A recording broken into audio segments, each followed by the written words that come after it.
Welcome student, Subhash English school की online classes में आपका स्वागत है। आज हम कक्षा 6 की हिंदी में व्याकरण में क्रिया की वर्कशीट को समझेंगे, है ना। क्रिया की परिभाषा और उसके भेद उदाहरण सहित लिखें। तो क्रिया की परिभाषा इस प्रकार है, जिस शब्द के द्वारा किसी कार्य का करना या होना पाया जाता है उसे क्रिया कहते हैं। जैसे आना, जाना, पढ़ना, हंसना, रोना आदि, है ना। ये शब्द क्या है? क्रिया है। क्या क्या है? आना, जाना, पढ़ना, हंसना, रोना, गाना, खेलना, कूदना, है ना। ये ऐसी अनेक प्रकार की जो होती हैं, ये सब क्रियाएं होती है। जो छोटे छोटे कर्म होते हैं वो क्या होते हैं? क्रियाएं होती है, जिसमें धातु भी है ना, संज्ञा शब्द भी है, सर्वनाम शब्द भी है। इस तरह के शब्द जो आते हैं वो सब क्या होते हैं? क्रियाएं कहलाती है। अब क्रिया के दो भेद कौन कौन से हैं, है ना। तो कौन से हैं दो क्रिया के भेद? कि इसमें है क्रिया के दो भेद, सकर्मक क्रिया और अकर्मक क्रिया, है ना। सकर्मक क्रिया और अकर्मक क्रिया। अब सकर्मक क्रिया क्या होती है ये पढ़ना है अपने को। तो जिस क्रिया के साथ उसका कर्म भी हो वह सकर्मक क्रिया होती है ना। जिस क्रिया के साथ कर्म होता है उसे सकर्मक क्रिया होता है कहते हैं। जैसे राम दूध पीता है ना। राम क्या कर रहा है? राम दूध पी रहा है। क्या हो रहा है यहाँ पर? राम दूध पीता है, राम दूध पी रहा है। तो यहाँ पर क्या हो गया? सकर्मक क्रिया, क्योंकि राम क्या पीता है, तो आंसर में क्या मिल रहा है अपने को? दूध पीता है ना। इसीलिए यहाँ पर क्या हो गया? जैसे पक्षी उड़ रहा है, तो कौन उड़ रहा है? पक्षी उड़ रहा है, तो ये सकर्मक क्रिया है ना। इसमें अपने को क्वेश्चन का आंसर मिल रहा है। इस प्रकार से अगला आता है अकर्मक क्रिया। अकर्मक क्रिया में जिस क्रिया के साथ कर्म नहीं होता है उसे अकर्मक क्रिया कहते हैं, है ना। वह अकर्मक क्रिया कहलाती है। जैसे राम पीता है। अब राम क्या पीता है? इसका कोई आंसर है? इस वाक्य में कोई आंसर नहीं लगा हुआ, तो ये क्या हो गया अपना? ये अकर्मक क्रिया है ना। इसमें कोई कार्य का समझ में नहीं आ रहा, इसीलिए ये क्या हुआ? अकर्मक क्रिया। राम पीता है, राम दौड़ता है, तो क्या दौड़ता है ये नहीं समझ में आया, तो ये क्या हो गई? अकर्मक क्रिया।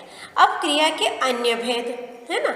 एक होता है प्रेरणार्थक क्रिया, संयुक्त क्रिया, पूर्वकालिक क्रिया, अपूर्ण क्रिया, नाम धातु क्रिया, द्विकर्मक क्रिया, है ना। कौन कौन से हैं? प्रेरणार्थक क्रिया, संयुक्त क्रिया, पूर्वकालिक क्रिया, अपूर्ण क्रिया, नाम धातु क्रिया और द्विकर्मक क्रिया। अब यह अन्य भेद, इन भेदों को अपन विस्तार से पढ़ते हैं। इस प्रकार इनकी परिभाषाएं रहती है। प्रेरणार्थक क्रिया, इससे इसी शब्द से ही पता चल रहा है कि जिसको प्रेरणा देते हैं, जिससे दूसरों से करवाते हैं अपन, है ना। स्वयं नहीं करके दूसरों को प्रेरित करके प्रेरणा अर्थ करके मतलब कहते हैं उसको करवा देते हैं काम, उसको क्या कहेंगे अपन? प्रेरणार्थक क्रिया। क्रिया के जिस रूप से, है ना, क्रिया के जिस रूप से पता चले कि कर्ता स्वयं का काम न करके, क्या यहाँ पर देखना, कर्ता यानी करने वाला स्वयं काम न करके दूसरों से करवाता है, ऐसी क्रिया को प्रेरणार्थक क्रिया कहते हैं, है ना। ऐसी क्रिया को प्रेरणार्थक क्रिया कहते हैं। जैसे पढ़वाना, खुद नहीं पढ़ा, दूसरों को पढ़वाया, है ना। तो टीचर ने क्या करा? बच्चों से बुक पढ़वाई, है ना। तो ये क्या हो गई? पुस्तक पढ़वाई, ये दूसरों से पढ़वाई, स्वयं ने नहीं करा, तो ये हुआ प्रेरणार्थक क्रिया। धुलवाना, दूसरों से कपड़े धुलवाए, तो ये प्रेरणार्थक क्रिया। खिलवाना, है ना, उन्होंने स्वयं नहीं खाना खिलाया, दूसरों से खिलवाया, तो क्या हो गया? प्रेरणार्थक क्रिया। इस प्रकार अगले आती है संयुक्त क्रिया। कौन सी? संयुक्त क्रिया, जहाँ एक से अधिक क्रियाएं इकट्ठी आ जाए, है ना, उसे क्या कहेंगे यहाँ पर? संयुक्त क्रिया। जैसे मैं उठ बैठ सकता हूँ, दो क्रिया एक साथ हो गई। क्या हो गई यहाँ पर? दो क्रियाएं एक साथ हो गई। मैं उठ बैठ सकता हूँ, इस वाक्य में उठना, बैठना, सकना तीनों क्रियाएं, है ना। उठना, बैठना और सकना ये क्या है? तीनों क्रियाएं हो गई। तो ये क्या हो गया? संयुक्त क्रिया, है ना। संयुक्त का मतलब ही होता है जुड़ी हुई, अतः यह संयुक्त क्रियाएं कहलाएगी, है ना। इस तरह से और भी हो सकता है, मैं चल फिर सकता हूँ, मैं खा पी सकता हूँ, है ना। ये सब क्या हो गए? संयुक्त क्रियाएं। इस तरह अगला आता है पूर्वकालिक क्रियाएं। क्या है? पूर्वकालिक क्रियाएं। वह क्रिया जो मुख्य क्रिया से पहले आए, है ना। वह क्रिया जो मुख्य क्रिया से पहले आए उसे क्या कहेंगे अपन? पूर्वकालिक क्रिया। जैसे मैंने पत्र लिखकर आऊँगा, मैं पत्र लिखकर आऊँगा, है ना। मैं पत्र लिखकर आऊँगा, इसमें पूर्वकालिक क्रियाएं हो रही है। क्या? आऊँगा, क्या करके आऊँगा? लिख कर आऊँगा। दो क्रियाएं, है ना। आऊँगा भी सही, और क्या करके आऊँगा? पत्र लिख कर आऊँगा। इससे पहले एक और क्रिया आ रही है। इस प्रकार इस वाक्य में लिखना पूर्वकालिक क्रिया हो गई, है ना। आऊँगा से पहले आना होता है ना, ये क्रिया मेन क्रिया है आना, आने से आऊँगा बना, और ये लिख कर लिख क्रिया है, इससे दो क्रियाएं बन गई। तो पूर्वकालिक, एक क्रिया से पहले वाली क्रिया को कहते हैं पूर्वकालिक क्रियाएं। जिसमें दो क्रियाएं होती है वो पूर्वकालिक क्रियाएं कहलाता है। इस प्रकार अगला आता है जिसे अपूर्ण क्रिया। अपूर्ण, है ना, जिसमें इससे ही पता चल जाता है कि कोई क्रिया है पर वो पूर्ण नहीं हो रही। कोई वाक्य है जिसमें कोई पता नहीं चल रहा है कि ये वाक्य पूरा है कि नहीं है। जहाँ क्रिया से शब्द समूह होने पर भी वाक्य का अर्थ पूर्ण न हो, क्रिया होने के बाद शब्द भी है पर उसका वाक्य फिर भी पूर्ण नहीं हो, उसका अर्थ ही नहीं निकल पा रहा है कि इसका अर्थ क्या हो सकता है, इसको क्या समझा जाए, है ना। जैसे आप सुबह उठे और आपने कह दिया मैं नहीं जाऊँगा। अब मम्मी क्या समझे कि आप स्कूल नहीं जाओगे, या बाहर खेलने नहीं जाओगे, या कहीं बाहर नहीं जाओगे, है ना। तो ये अपूर्ण क्रिया, ये क्या हो गई? अपूर्ण क्रिया। यदि आपने कहा कि आज मैं स्कूल नहीं जाऊँगा, मैं स्कूल नहीं जाऊँगा, तो ये पूर्ण क्रिया हो गई, क्योंकि डायरेक्ट दूसरों को समझ में भी आ गया कि आप स्कूल नहीं जाओ। आपने उठते से कह दिया मैं नहीं पीऊँगा।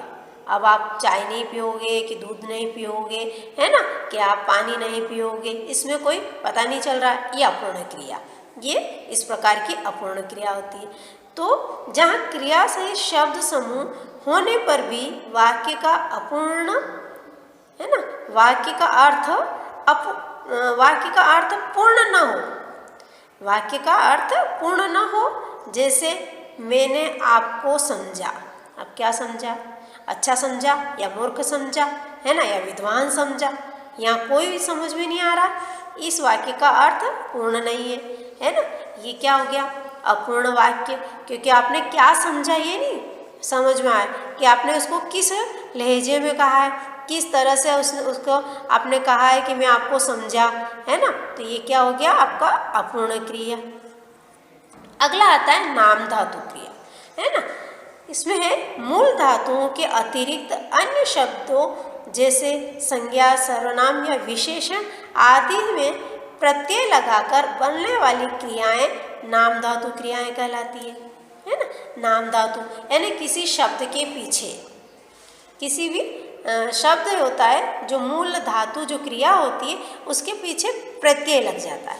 अब प्रत्यय संज्ञा वाला हो या सर्वनाम वाला हो या विशेषण वाला हो, ये कौन सा भी हो, उसमें प्रत्यय लग जाता है उसके पीछे, है ना। तो कोई से भी शब्द के पीछे प्रत्यय लग जाने के बाद वो क्या कहलाएगी? नाम धातु क्रिया कहलाएगी। जैसे रंग, ये क्रिया, इसमें रंगना, है ना, ये संज्ञा वाली क्रिया, इसको रंगना हो गया। हाथ, है ना, ये भी, ये हथियाना, है ना। इसी तरह से ठगना, शर्म, शर्माना, अपना, अपनापन, है ना, ये सर्वनामिक क्रिया है। तो ये इस तरह से जो होती है, इन क्रियाओं के पीछे, शर्म के पीछे ना लग गया, है ना, तो ये क्या हो गया, प्रत्यय लगा, तो ये क्या हो गई, नाम धातु क्रिया, है ना, ये होगी नाम धातु क्रिया। अब आती है द्विकर्मक क्रिया, जिसमें दो कर्म होते हैं, द्वि का पता ही चल रहा है, द्विकर्मक क्रियाएं, है ना, जिसमें दो कर्म हो उसे द्विकर्मक क्रिया कहते हैं। जैसे ग्वाला गाय का दूध दूहता है, यानी निकालता है ना, तो ग्वाला गाय का दूध दूहता है ना, तो किसका किसका दूध दूहता है, तो दूहता तो है ही, पर गाय का, है ना, तो इसमें क्या हो गई, दो क्रियाएं हो गई, इसमें गाय और दूध, दो कर्म हो गए, दो काम हो रहे, है ना, तो इसको क्या कहेंगे, द्विकर्मक क्रियाएं। इस प्रकार आपका ये जो क्रिया का जो वर्कशीट है ये कंप्लीट हुई, है ना। इसको आप अपनी फेयर कॉपी में लिखेंगे सुंदर अक्षरों में, फेयर कॉपी में लिखने के बाद याद भी करेंगे और अपनी पूर्ण रूप से यहाँ जहाँ तक का कोर्स हुआ है वहाँ तक की कॉपी आपको कंप्लीट करना है ना, ताकि कभी आपकी कॉपी भी चेकिंग के लिए बुलाया जा सकता है, तो आपकी कॉपियाँ भी आपको कंप्लीट करना है। धन्यवाद।